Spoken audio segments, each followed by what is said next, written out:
ओम शांति। ओम शांति। आज मीठे बाबा के अव्यक्त महावाक्य है। 3/4/96 का रिवाइज कोर्स है। 19 तारीख की मुरली है। मुरली का हेडिंग है सेवाओं के साथ साथ बेहद की वैराग्य वृत्ति द्वारा पुराने व व्यर्थ संस्कारों से मुक्त बनो। सेवाओं के साथ साथ बेहद की वैराग्य वृत्ति द्वारा पुराने व व्यर्थ संस्कारों से मुक्त बनो। तो आज बाबा हमें सिखा रहे हैं किस तरह से मुक्त होंगे। तो आज बेहद का बाप अपने बेहद के सदा सहयोगी साथियों को देख रहे हैं। चारों ओर के सदा सहयोगी बच्चे सदा बाप के दिल तख्त नशीन निराकार बाप को अपना तख्त भी नहीं है, लेकिन तुम बच्चों को कितने तख्त हैं। तो बाप दादा तख्त नशीन बच्चों को देख सदा हर्षित रहते हैं। वह मेरे तख्त नशीन बच्चे बाप को देख खुश होते हैं। बच्चे बाप को देख खुश होते हैं। आप सभी बाप दादा को देख खुश होते हो, लेकिन बाप दादा कितने बच्चों को देख खुश होते हैं? क्योंकि हर एक बच्चा विशेष आत्मा है। बाबा ने कहा चाहे लास्ट नंबर भी है, लेकिन फिर भी लास्ट होते हुए भी विशेष है। विशेष में भी कोटों में कोई है और कोई में भी कोई की लिस्ट में है। तो कौन सी आत्माओं में? विशेष। ठीक है। बाबा ने कहा मैं जो तुमको देखता हूँ वो ये देखता हूँ कि तुम क्या हो, विशेष आत्मा, और कोटों में भी कोई हो। ठीक है। इसीलिए मुट्ठी भर लोग हैं। इसीलिए एक एक बच्चे को देख बाप को ज्यादा खुशी होती है व आपको है?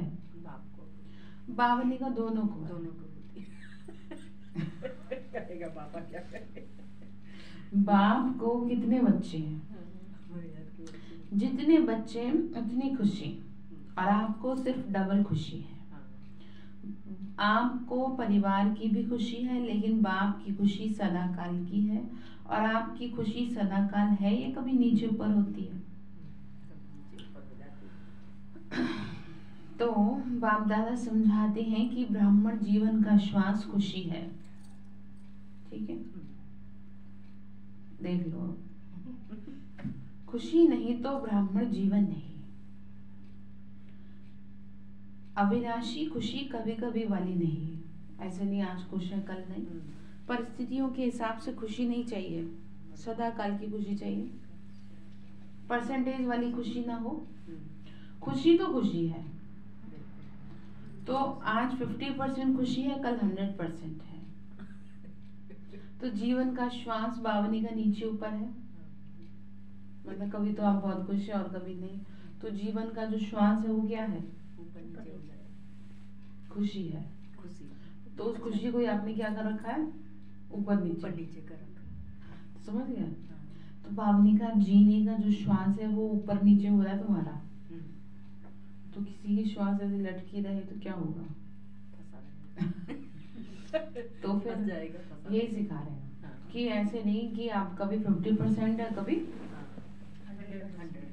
ठीक है। तो हमेशा बाबा ने कहा एक जैसा चाहिए ना। अब किसी के सांस लेने में कभी कम आए कभी ज्यादा है तो डॉक्टर के पास दिखाना पड़ेगा ना। सांस तो सही से आना चाहिए। तो बाबा यहाँ पे यही कह रहे हैं कि तुम्हारा श्वास क्या है और वो कैसी हो रही है? ऊपर नीचे हो रही है। वो हो रही है ऊपर नीचे। तो फिर डॉक्टर को दिखाएं आपको। तो डॉक्टर को सुबह अमृत के लिए बैठता है 4 बजे। तो स्वयं को दिखाएं जी ऐसे ऐसे खुशी वो श्वास हो रही है हमारी। ठीक है। तो बाप दादा ने पहले भी कहा है कि शरीर चला जाए लेकिन खुशी ना जाए। ठीक है। देखिए बातें वहीं की वहीं रहेंगी, आप भी वहीं रहोगे, लेकिन बस खुशी आपकी चली जाती है।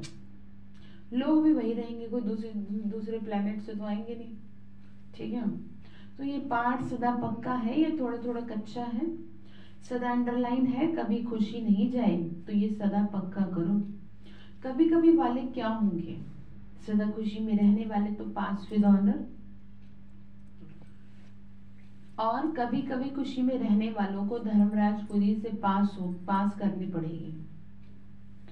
पास विद ऑनर वाले 1 सेकंड में बाबा के साथ जाएंगे, रुकेंगे नहीं। मतलब जो खुश रहेंगे।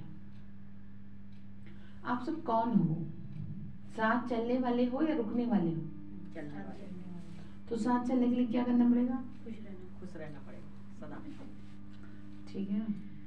तो सबसे पहले जैसे कईयों का ऐसा आदत होती है ना कि ऐसा एकदम मुंह सा बना के रखते हैं, तो कहते हैं पहले मुंह ठीक करो। मुंह से ही पता चल जाता है। माँ क्या कहती है ना, बच्चों को जब तक वो मुंह ठीक नहीं कर लेता कहीं लेके नहीं जाते, है ना। उसको बोलती है नहीं मुंह ठीक करो, रो मत, मुंह ठीक करो तभी तुम्हें लेके जाएंगे। तो यहाँ पर भी वही कह रहे हैं कि तुम्हें मैं लेके नहीं जा पाऊंगा, तुम रुक जाओगे अगर तुम खुश नहीं रहोगे। अगर तुम्हारा मुंह बना रहेगा तो तुम्हें रोका जाएगा ना, पूछा जाएगा क्यों मुंह बना है। तो बस तो रुकना है आपको, उतनी देर में तो काम हो जाएगा, बाबा चला रुकना है फिर। तो ठीक है, बाबा ने कहा तो साथ चलने वाले हो रुकने वाले हो?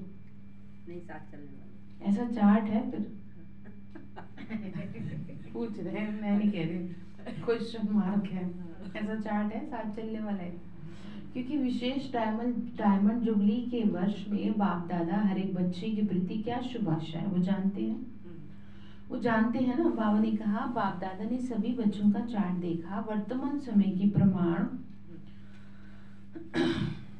एक बात का विशेष और अटेंशन चाहिए, जैसे सेवा में उमंग उत्साह से आगे तो बढ़ रहे हो और डायमंड जुबली में विशेष सेवा का उमंग उत्साह है, इसमें तो पास हो। हर एक यथाशक्ति सेवा कर रहे हैं और करते रहेंगे। लेकिन अब विशेष चाहिए क्या? समय समीप है तो समय की समीपता के अनुसार चाहिए कौन सी लहर? वैराग्य की। वैराग्य कोई कपड़ों का, रिश्तेदारी का, लोगों का नहीं है। मन से वैराग्य चाहिए कि सारी चीजों को करते हुए आपका मन सब तरफ से हटा रहे। ठीक है। आप समाज में बैठे हैं, आप शादी ब्याह में जा रहे हैं, आप लोगों के बीच में बैठे हैं, लेकिन बैठे हुए भी आप ऐसे हो कि जैसे आप यहाँ पर है ही नहीं। ठीक है। मतलब यहाँ पर ये है कि आपकी किसी भी चीज में आसक्ति ना जाए। ठीक है। जिसको मैं ऐसे समझाती हूँ, बाबा में समझाता है कि जैसे आप किसी की शादी में गए, ठीक है, और किसी की शादी में देख के आपका भी मन हुआ मेरे भी बेटे की एक दिन शादी होगी ऐसे। वो शादी होगी तो एक अलग बात है, लेकिन आपकी बुद्धि उसे देख के क्यों चली गई? वो फंस गई। या आपने किसी को सजा धजा देख लिया, आपको मना है मैं भी एक दिन ऐसी साड़ी खरीदूंगी, बड़ी अच्छी लग रही थी वो साड़ी। ठीक है। तो ये वैराग्य वृत्ति नहीं है। शादी करनी अंदर नहीं आए। हाँ, वस्त्र पहनने, वो पहनो, मना नहीं किया जा रहा, लेकिन यहाँ पे समझाया जा रहा है देख के दृष्टि वृत्ति क्या ना हो आपकी खराब ना। मतलब आपका संकल्प ना चले किसी को भी क्या करके देख करके। बाबा ने हमें खुली छूट दे रखी है, खूब सजो सवरो, खूब घूमो फिरो, लेकिन कहीं पर भी क्या ना करो, फंसो मत। जुड़े तो सभी है लेकिन फंसना नहीं है। फंसना नहीं है किसी में फंसना। सुनो, अब फंसना यही है जो मैंने अभी आपको बताया। आप खुद फंस रहे हैं, बाबा ये समझा रहे हैं। ठीक है। तो इसको क्या कहेंगे? बेहद की। हाँ, सब कुछ करते हुए भी आपकी बुद्धि कहीं पर फंसे नहीं। जितना सेवा का उमंग उत्साह है उतना समय की आवश्यकता प्रमाण स्वस्थिति में बेहद का वैराग्य कहाँ तक है? बाबा ने कहा क्योंकि आपके सेवा की सफलता है जल्दी से जल्दी प्रजा तैयार हो जाए, इसीलिए सेवा करते हो ना। तो जब तक आप निमित्त आत्माओं में बेहद की वैराग्य वृत्ति नहीं है तो अन्य आत्माओं के में भी वैराग्य वृत्ति नहीं आ सकते। बाबा ने कहा जब तुम ही लटके पड़े हो तो तुम किसको क्या पार करोगे? पहले अपने में वैराग्य। हाँ, ठीक है। मतलब आपका अपना ही मन, अपनी ही लालसा रहती है चीजों में, तो आप किसी को कैसे कहोगे कि आप इस चीज से मुक्त बनो?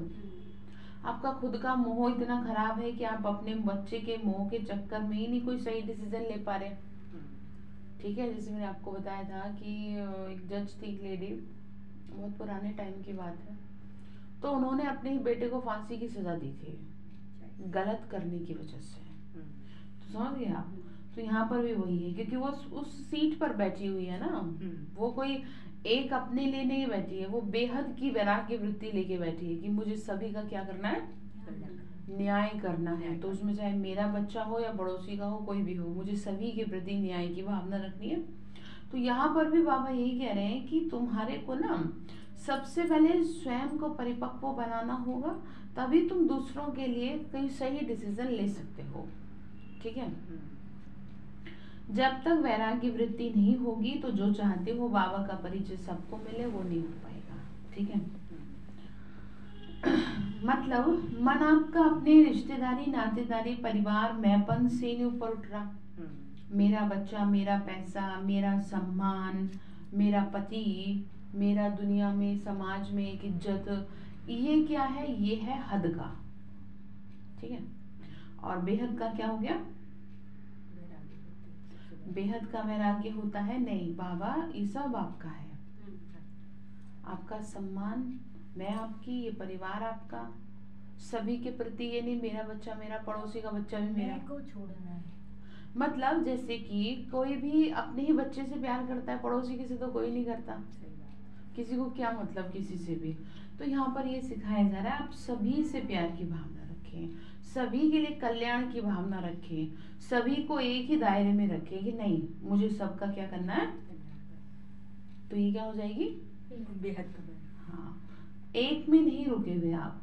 ठीक है, तो बेहद का वैराग्य सदा काल का वैराग्य है। अगर समय प्रमाण सर्कमस्टांसेस प्रमाण वैराग्य आता है तो समय नंबर 1 हो गया। मतलब परिस्थितियां ऐसी आई कि आपको वैराग्य दिला दिया। जैसे कोविड में परिस्थितियां ऐसी आई तो बाहर के खाने से वैराग्य आ गया, लोगों ने कान पकड़ लिए, हम बाहर का, तो वो क्या आ गई, बेहद की वैराग्य वृत्ति।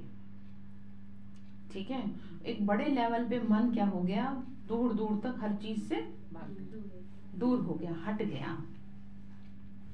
तो समय तो फिर वो समय ने करवाया ना, तो वो नहीं चाहिए। हाँ, तो समय नंबर 1 हो गया तो आप नंबर 2 हो गए। परिस्थिति या समय ने वैराग्य दिलाया, परिस्थिति खत्म, समय पास हो गया तो वैराग्य पास हो गया। मतलब फिर क्या, फिर से खाने लगे। हाँ, जैसे बाबा ने कहा पवित्रता, अभी क्या है ना, अभी कोई भी पवित्रता को स्वीकार नहीं रहा है। बाबा ने कहा था कि ऐसी बीमारी लग जाएंगी कि लोग फिर पवित्र रहेंगे, उसमें कुछ भी फायदा नहीं है, फिर वो तो आपके पास ऑप्शन नहीं है, परिस्थिति आने पर होगा ना। हाँ, परिस्थिति ऐसी हो गई, बाहर में वातावरण खराब हो गया तो आपने इस चीज को अपना लिया, उसके मार्क्स नहीं है। ठीक है, बाबा ने कहा मार्क्स अब है कि आपने ज्ञान के हिसाब से अपने आप को परिपक्व बनाया। कोई भी काम, अगर आप जैसे आप रास्ते से जा रहे हैं, आपको पर्स छीन गया, आप कहे मैंने दान कर दिया, दान थोड़ी बहुत बन गया चलो कोई बात नहीं, उसका भला हो, ऐसा कई बार हम कह देते हैं। हाँ, तो वो तो आपके जी से थोड़ी जुट रहा था, वो तो छीन लिया गया, तो वो दान नहीं है, वो वैराग्य नहीं है। ठीक है, वैराग्य वो है जो अपनी एक रोटी में से भी आप एक निवाला दे दो, तो वो हो गया वैराग्य। ठीक है, तो बाबा ये समझाते हैं बच्चे अभी बेहद का क्या चाहिए, वैराग्य चाहिए। अगर वैराग्य खंडित हो जाता है तो मेन है देहाभिमान। रीजन यही है, जब तक देहाभिमान का वैराग्य नहीं है तब तक किसी भी बात में वैराग्य सदा काल नहीं हो सकता। बाबा ने कहा बच्चे अल्प काल का होता है, थोड़ी देर का हो जाएगा। संबंध से वैराग्य ये बड़ी बात नहीं है, वो तो दुनिया में कईयों को दिल से वैराग्य आ जाता है। किसी ने आपसे प्यार से व्यवहार नहीं किया तो आप वैसे ही उसे भूलने की कोशिश करोगे, क्योंकि वो जिसके बारे में सोचना ही नहीं है, और जब तक सब सही से चल रहा है तब तक तो वो याद आएगा। तो यहाँ ये समझा रहे हैं कि वो कोई बड़ी बात नहीं है, वो तो आप समय अनुसार अपना मन हटा लेते हो, तो उन भिन्न भिन्न रूपों को तो जानते हो ना, कितने देह भान के रूप है उसका विस्तार तो जानते हो, लेकिन इस अनेक देह भानों के रूपों को जानकर बेहद के वैराग्य में रहना देह भान देह अभिमानी में बदल जाए, आत्म अभिमानी हो जाए, शरीर का भान ना रहे। जैसे देह भान एक नेचुरल है, वैसे बाबा ने का आत्म अभिमानी भी नेचुरल हो जाए कि मैं तो क्या हूँ, बस मैं आत्मा हूँ और कुछ नहीं, ये नेचुरल हो जाए। मैं इसकी माँ हूँ, मैं ये हूँ, ये नहीं चाहिए, वो तो आप हो ही। ये चाहिए मैं आत्मा हूँ और भगवान की बस, ठीक है। भगवान को बच्चे ही। क्योंकि भगवान का आपसे कोई संबंध नहीं है शरीर का, केवल आत्मा का। बस। तो जब तक स्वयं को आत्मा निश्चय नहीं करेंगे, बाबा की क्या नहीं मिलेगी, बाबा की शक्ति नहीं शक्ति मिलेगी। नहीं मिलेगी। बाबा ने कहा चाहे संबंध है तो भी देह का संबंध है, पदार्थ है तो देह के पदार्थ है, तो मूल आधार देह भान है। बाबा ने कहा वैराग्य वृत्ति नहीं आ पाएगी, और बाप दादा ने देखा कि वर्तमान समय जो देह भान का विघन है उसका कारण है कि देह के जो पुराने संस्कार हैं उससे वैराग्य नहीं है। पुराने देह के पुराने संस्कारों से वैराग्य चाहिए, तो अंडरलाइन करें, ठीक है। पुराने देह के पुराने संस्कारों से वैराग्य चाहिए, मतलब आपको अपने आप से वैराग्य चाहिए। दुख वाला वैराग्य नहीं चाहिए, प्यार नहीं मिला तो इसलिए वैराग्य आ गया, वो नहीं चाहिए। पुरानी आदतों से वैराग्य कि ये मेरे संस्कार नहीं है, संस्कार स्थिति से नीचे ले आते हैं, संस्कार के कारण सेवा में विघन पड़ते हैं, संबंध में भी। जैसे किसी का संस्कार खराब होता है तो वो फिर विघन बन जाता है, तो यहाँ पर ये कह रहे हैं। तो रिजल्ट में देखा कि पुराने संस्कार से जब तक वैराग्य नहीं आएगा तो वो सदा नहीं रहता। संस्कार भिन्न भिन्न रूप से अपनी तरफ खींचते हैं, तो जहाँ किसी भी तरफ आकर्षण है वो वैराग्य नहीं हो सकता। तो चेक करो कि मैं अपने पुराने व व्यर्थ संस्कारों से मुक्त हूँ। कितनी भी कोशिश करेंगे, करते भी हैं, लेकिन बाबा ने कहा संस्कार कोई कोई के पास, तो मेजॉरिटी के पास किसी न किसी रूप में ऐसे प्रबल हैं जो अपनी तरफ खींचते हैं। इसका मतलब ये है कि कई लोग अपनी आदत से इतना ज्यादा मजबूर हैं कि वो अपने पे नियंत्रण नहीं कर पाते। कितना ही समझा लो फिर भी उनको बाबा ने कहा संस्कार खींचता है। कहेंगे कि क्या करूं, बस वैसे तो मैं बुरी नहीं हूँ, बुरा नहीं हूँ, लेकिन थोड़ा सा ये दिक्कत है। मैं शुगर है पर मैं ना छोड़ नहीं पा रही हूँ। तो वही है, बाबा ने ये समझाया कि बच्चे इसको तो आप नहीं करेंगे तो फिर तो आप जो चल रहे हैं वो भी बैठ जाएंगे। अपने पे नियंत्रण नहीं करेंगे ना, ये कुछ भी नहीं है, ये क्या है, जीभ का स्वाद है, ठीक है। और ये जीभ का स्वाद ले डूबेगा। जब शरीर में कष्ट होता है तब भी तो सब खाना छोड़ देते हैं। तो खुद को समझाएं ये बात। तो ये संस्कार ही है। तो पहले पुराने संस्कार से वैराग्य, संस्कार ना चाहते हुए मर्ज हो जाते हैं। क्यों? जिस समय आप कोई चीज खा रहे हैं ना, तो उस समय ना थोड़ा हाथ में लेके उसके बारे में सोचें कि इसको तुम्हें खाने से ना मुझे बहुत प्रॉब्लम होगी, नहीं तो मैं खा लेती। अपने आप ही दिमाग रिजेक्ट करेगा। कंट्रोल ही नहीं। मैंने आपको तरीका सिखा रही हूँ ना, जब आप खाने लगो तो 2 मिनट के लिए हाथ में उस चीज को ले लेना, जैसे कि कुछ भी है मीठा, और उससे बात करना, ठीक है। आप उससे बात करना कि मैं तुम्हें वैसे तो खा लूं, लेकिन मुझे तुम्हें खा के ना प्रॉब्लम होगी, इसलिए मैं तुम्हें नहीं खाऊंगी। बिल्कुल शरीर में जो है दिक्कत हो जाएगी, इसलिए मैं तुम्हें नहीं खाऊंगी। जब आप ऐसे बात करेंगे ना अपने दिमाग से, तो वो अपने आप चीज छूट जाएगी। देखो थोड़ा तो अपने पे क्या करना पड़ता है, और नहीं तो फिर ये सोचो ना कि उस खाने पीने का क्या फायदा जो बाद में सजा मिले, सजा बन जाए। कितना कष्ट होगा जब हमें कोई तकलीफ होती है। दवाई गोली तो भले ही मिल जाएगी, लेकिन अंदर का कष्ट कौन महसूस करेगा? खुद ही करना पड़ता है ना। तो जब खा रहे हैं तो अपने आप से बातें करें कि इसको खा के मेरे शरीर में बहुत बुरा क्या पड़ेगा, इसलिए मैं इसे नहीं खाऊंगी। बस इतनी काम करना है आपको। बाबा ने कहा कि ये जो पुराने संस्कार है ना, इसको आपको काम करना है। संस्कार ना चाहते हुए भी आ जाते हैं, चाहते तो नहीं है लेकिन फिर भी। तो इसका मतलब ये है कहीं ना कहीं अंश मात्र में रहे हुए हैं, छिपे हुए हैं, वो समय पर ना चाहते हुए भी आ जाते हैं। फिर कहते हैं चाहते तो नहीं थे लेकिन करें क्या, हो गया, हो जाता है। ये कौन बोल रहा है? देह अभिमान, जो आप अभी बता रहे हो। ये देह भान बोल रहा है मैं आत्मा हूँ। अपने आप को जब मैसेज देंगे तो अपने आप छूट जाएगा। तो बाप दादा ने देखा कि संस्कारों से वैराग्य वृत्ति में कमजोरी है। खत्म किया है लेकिन अंश भी नहीं हो, ऐसा कदम नहीं किया, जड़ से निकाल फेंको ना। और जहाँ अंश है वहां वंश होगा। आज अंश है, समय प्रमाण वंश भी आ जाएगा। परवश कर देता है, तो इसीलिए अंश भी अंश मात्र भी ना रहे। आपको थोड़ा सा भी कुछ लगता है ना अपने में, तो उसी पे फोकस करो कि नहीं मेरे को इसी को ठीक करना है। ठीक है, कहने से तो सभी क्या कहते हैं कि जैसे बाबा नॉलेजफुल है वैसे हम भी हैं, लेकिन जब संस्कार का वार होता है तो नॉलेजफुल हो या नॉलेजफुल हो, क्या हो, बाबा ने कहा पुल बन जाते हो। उस समय किसी से भी पूछो तो कहेंगे हाँ समझती तो मैं भी हूँ, समझता तो मैं भी हूँ, होना नहीं चाहिए, करना नहीं चाहिए, लेकिन हो जाता है। तो नॉलेजफुल हुए या पुल हुए? पुल हो गए नॉलेजफुल।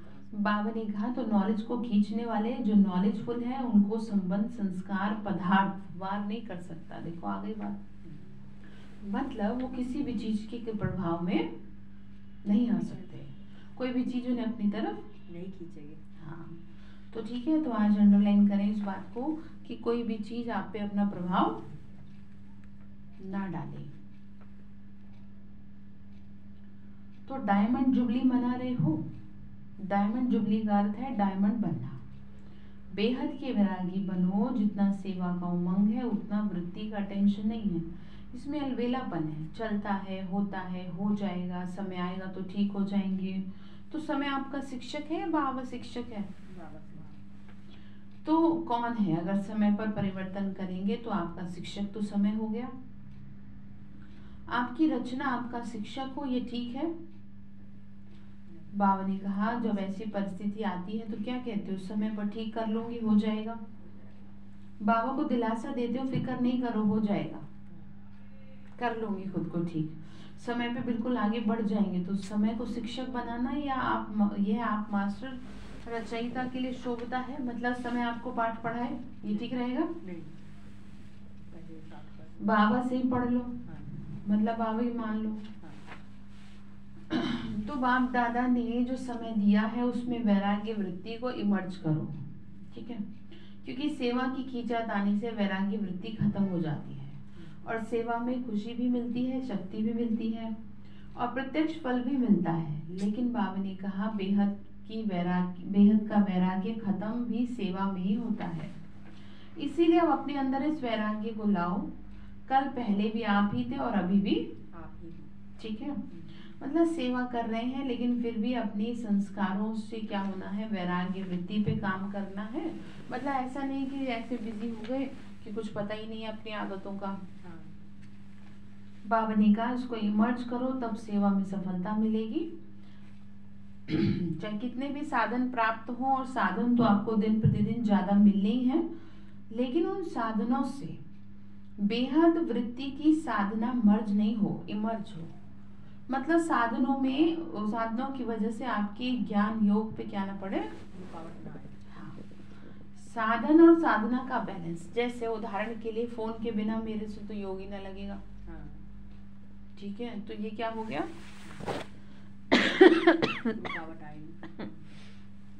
ये साधन हो गया। ठीक है, साधन से आप क्या कर रहे हैं, अपनी साधनों को बना रहे हैं। तो ये तो आपको धीरे धीरे खत्म करना पड़ेगा। हाँ, ठीक है। तो बाबा ये समझा रहे, तो बेहद के वैराग्य, बेहद वृत्ति का वायुमंडल सेवा में अनुभव करते हो कि सेवा में बिजी हो गए हो। जैसे दुनिया वालों को सेवा का प्रभाव दिखाई देता है ना, ऐसे बेहद के वैराग्य वृत्ति का दिखाई दे। आदि में सभी की स्थिति क्या थी? कराची में जब थे बाहर की सेवाएं नहीं थी, साधन थे, लेकिन बेहद की वैराग्य वृत्ति के वायुमंडल ने सेवा को बढ़ाया। अंदर से वैराग्य आ गया कि हमें तपस्या करनी है, बाहर से चाहे जैसे भी है। तो जो भी डायमंड जुबली वाले हैं उन्होंने आदि संस्कार है, अब मर्ज हो गए हैं, तो फिर से इस वृत्ति को इमर्ज करो। बाबा ने कहा अपने देवताई संस्कारों को इमर्ज करो। ठीक है, अब नई दुनिया के लिए अपनी वृत्ति को इमर्ज करो, वही वायुमंडल इमर्ज करो। ठीक है, नई दुनिया में जा रहे हैं तो उसी वृत्ति को वापस लेके आए। इस दुनिया से वृत्ति को हटाते चले तो सुनो फिर क्या जरूरत है। ठीक है, तो क्या करेंगे बताइए? नई दुनिया याद करेंगे। देवताओं के संस्कार इमर्ज करो ना, लोगों के क्या, पुराने संस्कार क्या, मैंपन के क्या, देवभान के क्या संस्कार इमर्ज करने। हाँ, तो जब भोजन करो तो देखो देवता ऐसे खाते हैं क्या, जैसे मैं कचर पचर चम्मच बजा बजा के खा रही हूँ। चलो तो सोचो देवता कैसे चलते हैं, आवाज नहीं आ रही। चप्पल होगी पटपट आवाज, नहीं हुई। ठीक है। किसी से बात कर रहे हैं तो ये देखो मैंने कितने शब्द काम के बोले, कितने फालतू बोले। दिन में 10 फोन आए, उसमें कितने काम के थे। कभी देवताओं को देखा फालतू बोलते हुए? जब गुस्सा आ रहा हो तब देखो, क्या मंदिर में किसी मूर्ति को देखा है चीखते चिल्लाते हुए? तो ये क्या है? पुराने संस्कार। और देवताओं के संस्कार कौन से हैं वो आप खुद ही जानते हैं। तो जब गुस्सा है एक काम करना है, इस उंगली को उठाओ और यहाँ रख लो। ठीक है, यहाँ रख लो मुंह पे, बस थोड़ी देर का है जोर, अपने आप शांत। ये ऐसे है जैसे उबलता हुआ पानी, गैस बंद नहीं करेंगे तो क्या होगा? गरम कर पानी डाल दो तो आपका हाथ जल जाएगा, पानी नीचे आ जाएगा, ठीक है। तो जो दिमाग में हलचल मच रही है बाहर से बंद कर दो गैस, धीरे धीरे पानी उंगली रख देंगे, ये बहसबाजी चलेगी। तो ठीक है, तो देवताई संस्कार कौन से समझ आ गए आपको? अपने को तैयार भी करो तो रॉयल रूप से करो ना तैयार, रॉयल्टी वाला तैयार करें। तो देवताओं को देखें।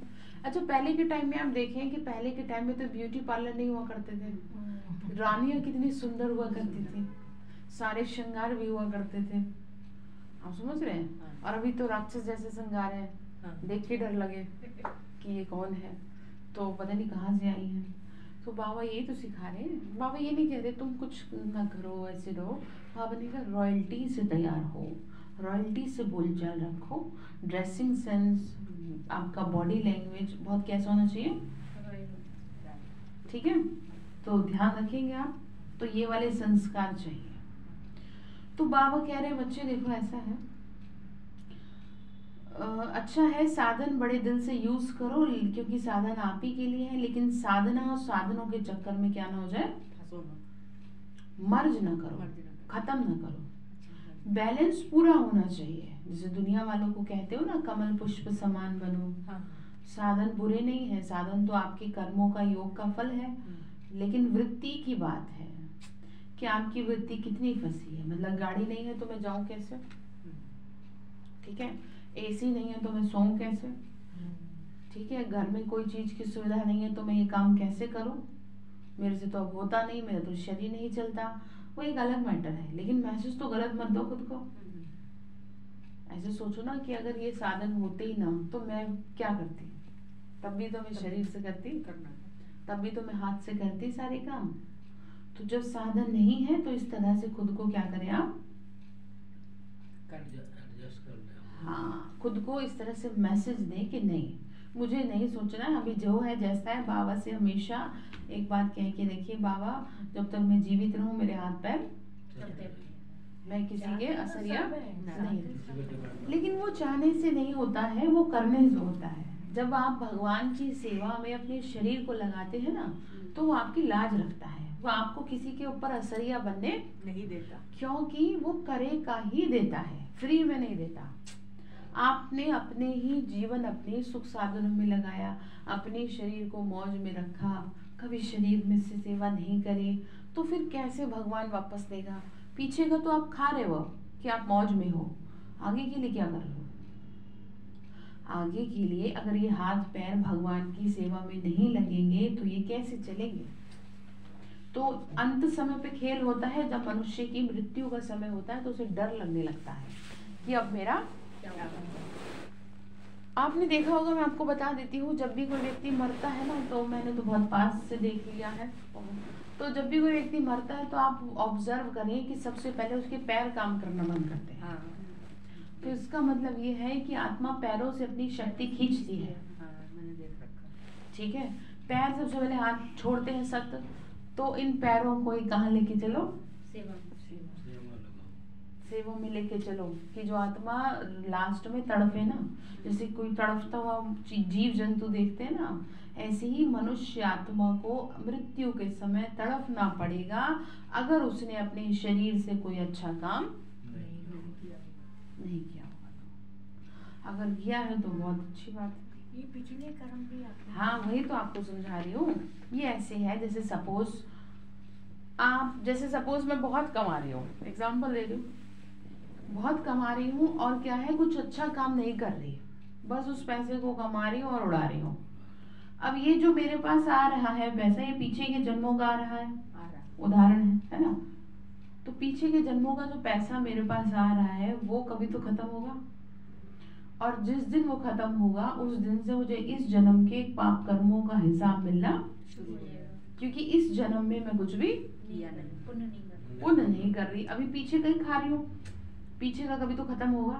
बिल्कुल। जिस दिन से खत्म होगा उसी दिन से बुरे दिन शुरू हो जाएंगे।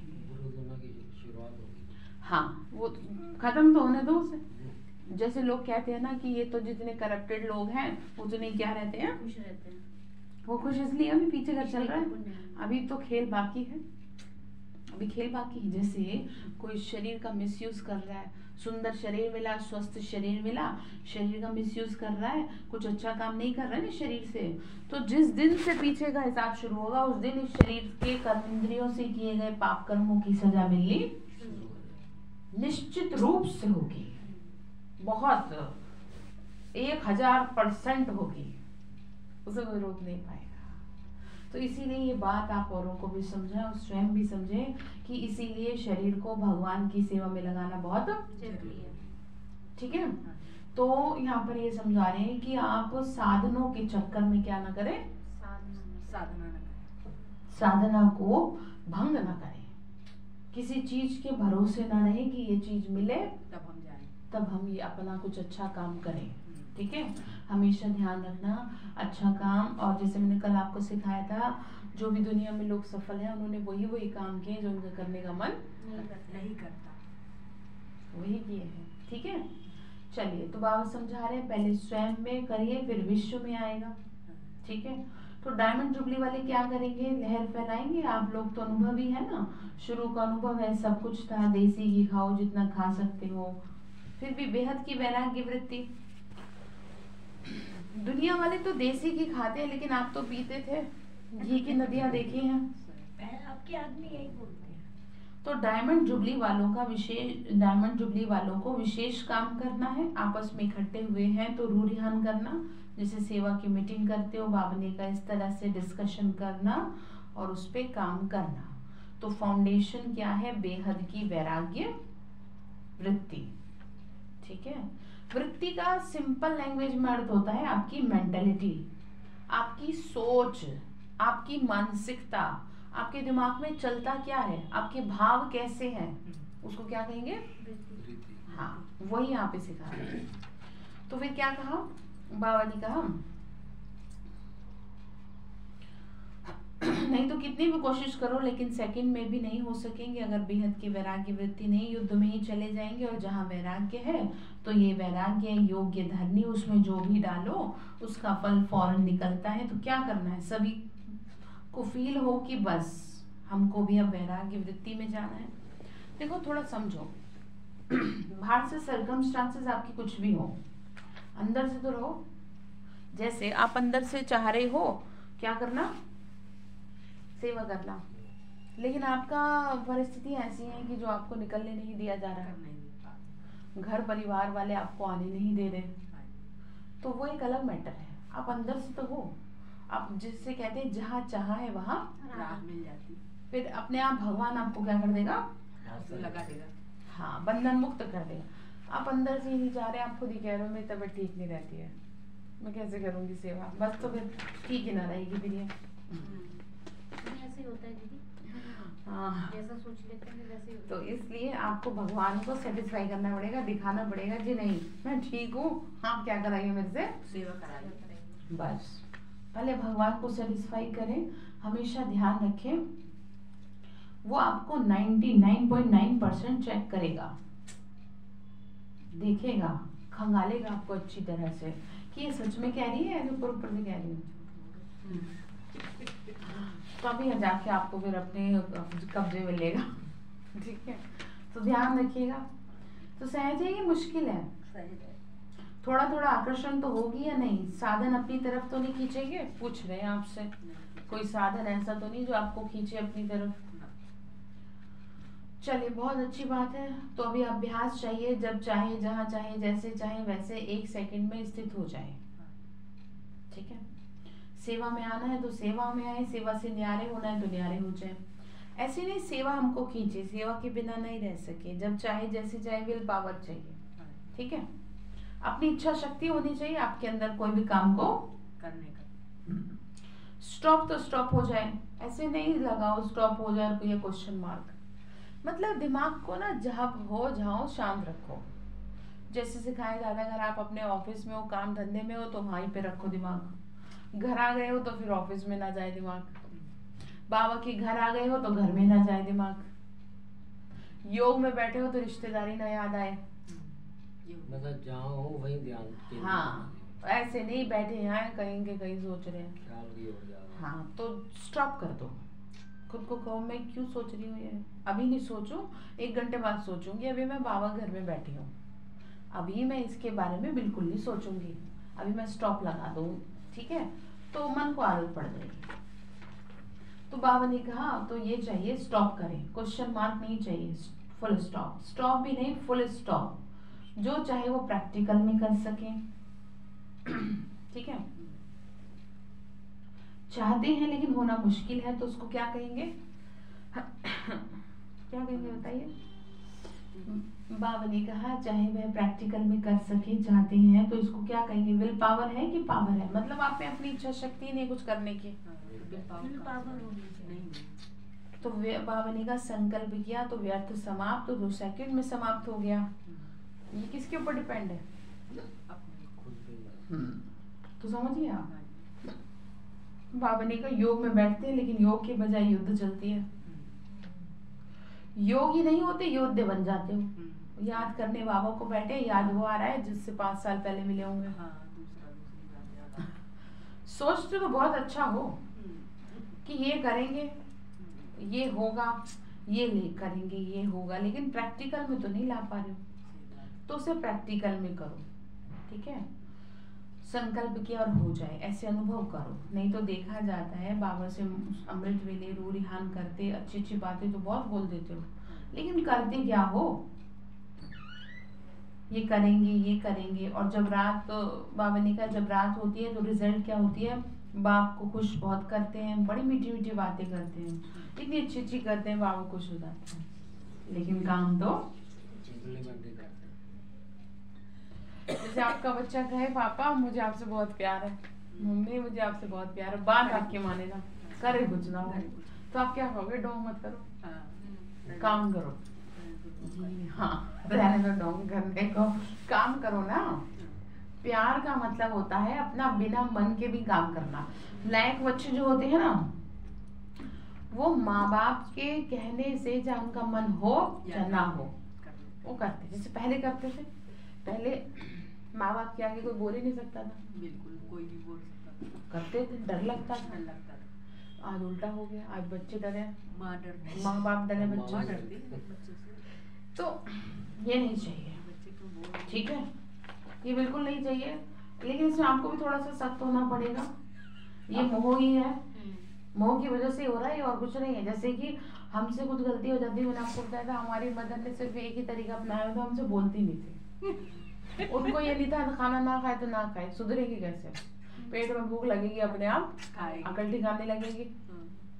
तो इसका मतलब सुनो, इसका मतलब ये है कि अगर आपने कुछ गलत किया है तो फिर चाहे माँ हो चाहे वो पिता हो, आपको गलत में सपोर्ट नहीं करेंगे। अच्छे माता पिता की ये निशानी है। और जो मोह के वशीभूत होंगे वो क्या होंगे? माँ पहले मार देगी फिर बाद में खुद ही रोएगी।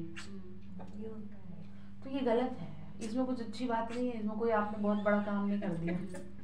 कि अगर आपने ऐसा किया है तो इसका मतलब ये है आपके बच्चे का भविष्य खतरे में है।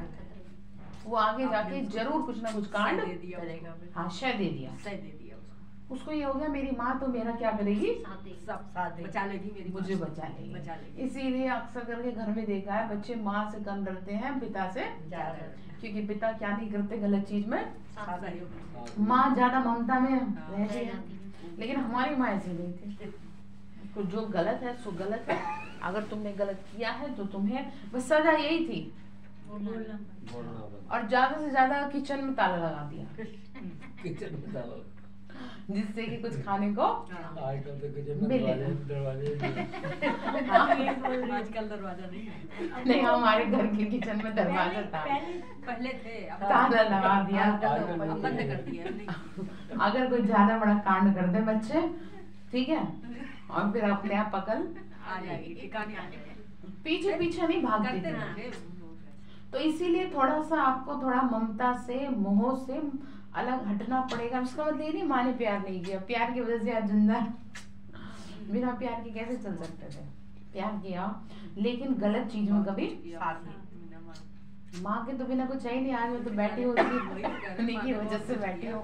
इतना दिन तो इसलिए आपको भी सीखना है कि आपको क्या करना है, कैसे करना है, ठीक है। बाबा ने कहा तुम मेरे अच्छे बच्चे हो ना, तो तुम किसी भी बात में क्या नहीं उठाएंगे, संशय नहीं हाँ, तुम हर हाल में मेरी बात मानोगे। मानेंगे। अच्छे लायक बच्चों की ये निशानी है, ठीक है। तो बाबा ने कहा हॉल में पीछे बैठने वालों से, पीछे बैठने वाले अच्छी तरह से सुन रहे हो। आगे बैठे आप आज पीछे कोई है ही नहीं। आगे आप से पीछे पीछे वाला करो ना, पीछे ही पीछे हो। तो वो होता है।